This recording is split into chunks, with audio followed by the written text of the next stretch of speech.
Hi everyone. This marks our final weekly Altadena community meeting. Since early February, these meetings have served as a direct and transparent line of communication between the county and the Altadena residents. We created this weekly format because in the earliest phase of recovery, timely information was critical. Week after week, you showed up, engaged, patient, and determined. I want to begin by thanking each of you for your resilience and your partnership. We have made significant and meaningful progress in the last few months. One of the most important milestones, at least 5 families have now received certificate of occupancy and are back in their homes. This is more than construction. It represents stability, it represents healing, and it represents hope for many more families who are still on their path home. County departments have worked in coordinated, unprecedented ways, cutting permitting timelines, accelerating reviews, and troubleshooting in real time. There is still so much more work to be done to ensure unnecessary hurdles are moved out of the way of rebuilding, and I am committed to achieving these solutions. As of last Friday, 2,500 rebuild applications have been received. Not all of those have submitted full building plans, but they have started the process. Of those, 963 building permits have been issued for Altadena, with 444 projects actively in construction. It's encouraging to see so many residents are ready to rebuild. But it's clear there are still thousands of families struggling to find the financial certainty to move forward. My continued focus will be ensuring that we work side by side with the state and federal government, philanthropy, and nonprofit organizations to identify the resources needed to help each family start this process and to return home. For those of you who are rebuilding, I want to highlight a tool that the county has created that offers you a list of contractors to choose from. As many of you saw last week, the district attorney is working hard to go after those unlicensed contractors who are preying on survivors. If you are seeking services from a verified list of contractors, this information can be found at recovery.lacounty.gov. We've also advanced an important long-term recovery tool, the Altadena Wildfire Recovery Infrastructure Financing District. This financing district will bring in new, dedicated resources to rebuild and modernize infrastructure without increased local taxes. The first meeting of the district took place earlier today, establishing protocols and adopting the financing plan. There will be significant public outreach in the weeks and months to come to identify priorities and funding. While there are some critical projects that must move forward immediately, the long-term rebuilding of county infrastructure can and will be driven by the needs of our community. I am working to identify immediate funding solutions as a district is designed to generate revenues over a long period of time. As I share all these updates, I want to highlight that these weekly meetings were established because information was changing quickly and the community needed updates just as quickly. Our recovery efforts have now entered a more predictable phase. While our weekly meetings are concluding, I want to be clear. My commitment to communication and transparency is ongoing. You can continue to stay connected with my office on social media, on my website, in my weekly newsletter, or via email at altadenarecovery@bos.lacounty.gov. The county's recovery and rebuilding teams will continue their long-term work. We will maintain direct support for families navigating insurance challenges, permitting, designing, and rebuilding. We will continue to prioritize home reconstruction, infrastructure, recovery, and legislative advocacy at the state and federal levels. As you will see, continued coordination across county departments, as well as public and private sector partners, as we reconstruct public and civic infrastructure. I remain committed, and every county team remains committed to standing with Altadena until the last home is rebuilt and the community is whole. Thank you for your trust, thank you for your partnership, and thank you for your unwavering spirit. We are moving into the next phase together.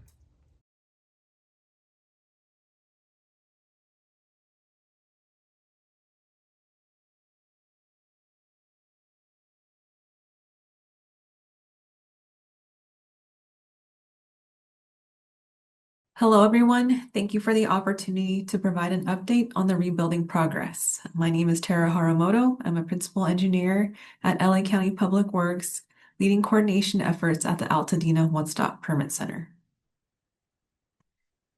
Today, I will walk through the types of agency clearances your project may require and how to navigate that process. We've covered these materials before, but we want to ensure that you have the right resources and understand how agency referrals work. The agency referral sheet outlines the additional agency approvals needed before a permit can be issued, and the required agencies vary based on your project scope. When you submit your plans, Public Works staff will screen the package for completeness. Once verified, we'll prepare and upload a project-specific agency referral sheet in Epic LA. As we review your plans, you and your team can begin obtaining and uploading required clearances. This helps ensure that once the plans are approved, all clearances can be quickly verified so you are ready for permit issuance, which is required to begin construction. Some clearances may be deferred and obtained during construction, but all must be completed before the final building inspection. If, during plan check, the engineer identifies the need for any additional agency review, a revised agency referral will be issued.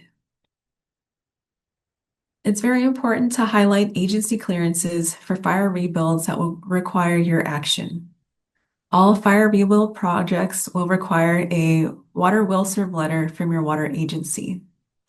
A will serve letter is an official document issued by your water company stating that the agency has the capacity to provide water service for your planned project, subject to specified conditions. We have worked with the water companies to create this form, shown on the screen, to explain what a water will serve letter is, why it's needed for your rebuild, and how to obtain it.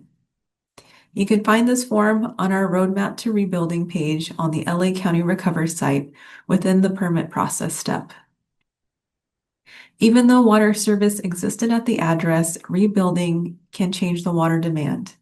Some examples might include additional water fixtures, current fire code compliance, including interior fire sprinklers, minimum fire hydrant flow, and minimum water meter size requirements, and changes in California water conservation laws and landscaping regulation. Once Public Works provides your agency referral document, it is advisable to contact your water company. Review times can vary, but please be aware that water companies may need 10 days or more to complete this step. This is why it is recommended that applicants work with their water company or any agency referral while plans are under review, so that once your plans are approved, you will have the agency approvals completed. For all fire rebuilds, it is important that you engage Southern California Edison during the plan review process.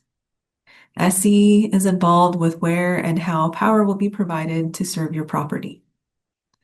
There are areas for which undergrounding is planned, and it will be imperative that you install an adaptable panel that can be served overhead and later converted to be served by underground power.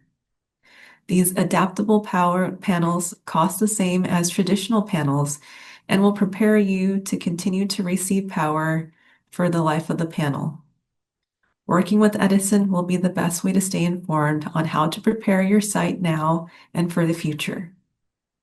All fire rebuilds, new ADUs, new panels, and temporary power require a service request form from SCE. You can apply online at sce.com/partners. School district fees are required only for projects that add more than 500 square feet to the square footage of the original permitted structures. When you submit full building plans, Public Works will evaluate if school district fees are required. If so, we will prepare and provide a school district form attached to the agency referral sheet. The form will indicate the total square footage of the property that is subject to developer fees. You can email a copy of the application form to the Pasadena Unified School District to determine the total school fees. The school district has an instructions document which lets you know how to connect with them, what to provide, various accepted payments and methods, etc. On the agency referral, we provide you with the action items that you can take to continue progress. Also, on the agency referral document, we will notify you of which county departments are receiving your plans while the building plan review is being performed. These referrals are made internally with us at the county. The notification is provided in the event you receive contact or comments from the respective departments. Another available resource is the Disaster Case Management Program, or DCMP. This is a FEMA-funded program that assists survivors of federally declared disasters. The goal of the DCMP is to help those impacted by wildfires or other disasters develop and carry out long-term recovery goals. These services are provided through qualified nonprofit local organizations in the area. The DCMP program provides case managers who work one-on-one with survivors to create a realistic long-term recovery plan that reflects their needs and circumstances. Case managers can help survivors through insurance and help with issues related to FEMA or SBA assistance. They can also help identifying financing options when additional funding is needed and support the rebuilding process by helping survivors explore floor plans or find qualified building contractors. Throughout the process, the case manager serves as a central resource, linking survivors to services, organizations, and programs that can aid in their overall recovery. To access DCMP support, you can call the statewide access line at 833-755-3267 or visit the LA Recovery website, recovery.laccounty.gov/disaster-case-management-program. We recently launched a new AI tool called Can I Build? And it can be found on the LA Recovers website at recovery.lacounty.gov/plans portal. Type in your address and you're able to select from a list of options to view a plan on your lot. This tool helps you visualize layouts and determine zoning and lot requirements. We are currently making adjustments to see both plans for single-family homes and ADUs. The LA County Recovers permitting dashboard has a new look. Residents can track permit activity, interact with our new layout, and see how recovery is advancing by visiting recovery.lacounty.gov/permitting-progress-dashboard. As of today, LA County has received 2,507 rebuild applications. These applications span a wide range of projects, including single-family homes, accessory dwelling units, garages, accessory structures, multifamily developments, and non-residential properties. Since last week, 42 new building permits have been issued as residents move to construction. We hope this additional data helps to provide a more detailed picture of the average amount of time that a rebuild application spends in review.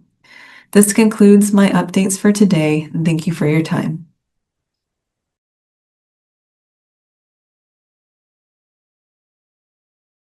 Hello, my name is Curtis Frazier. I am the New Business Operations and District Planning Manager at SoCalGas. SoCalGas is committed to making the natural gas restoration process as seamless as possible for the affected residents and businesses. At this time, we are not charging customers for restoring their previously existing natural gas service to their properties and are providing personalized support for a safe and seamless natural gas restoration process. I will go through the steps of rebuilding and restoring your natural gas service. We also have a dedicated rebuild webpage that details these steps at socalgas.com/rebuild.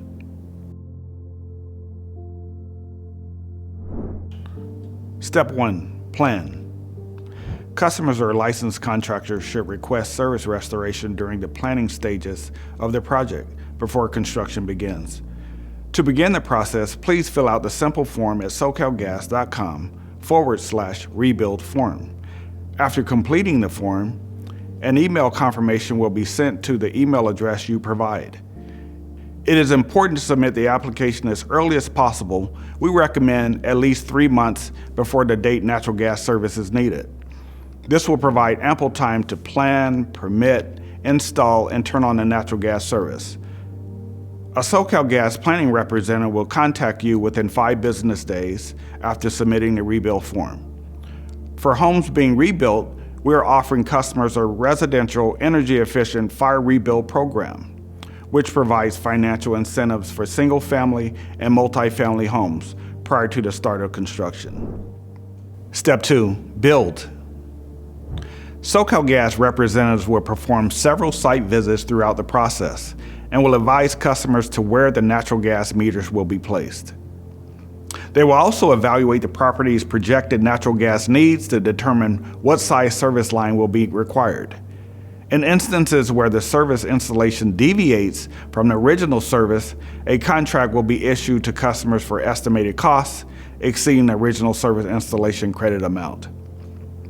After all planning, utility coordination, permitting, contract payment, if applicable, is complete, and prior to natural gas service installation, the customer should ensure they have fulfilled all the city requirements.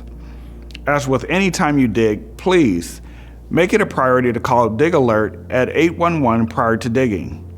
All underground utilities, gas, water, electric, telecom, etc., should be identified with their location marked. Step 3. Restore. A SoCalGas planning representative will schedule the underground natural gas service line restoration when the customer notifies SoCalGas that the property is ready. The representative will also provide instructions on the meter set scheduling process to align with the customer's need by date. Only SoCalGas personnel or agents authorized by SoCalGas may reconnect your service. Prior to the natural gas meter being set and turned on, SoCalGas requires a house line release notification from the city. This is a critical step to ensure that the customer's natural gas turn-on schedule is met. During your appointment, a SoCalGas representative will meet you at your home and perform a safety check on all appliances as part of the reconnection process. Step 4. Save. Apply for SoCalGas increase and exclusive rebates. Please visit socalgas.com/rebates to learn more. These 4 steps, FAQs, and additional information about various rebate and assistance programs can be found on our Rebuild website. We stand by our customers and support efforts to build back communities so that residents who lost their homes, schools, places of worship, and businesses can rebuild their lives. We are ready to reconnect when you are.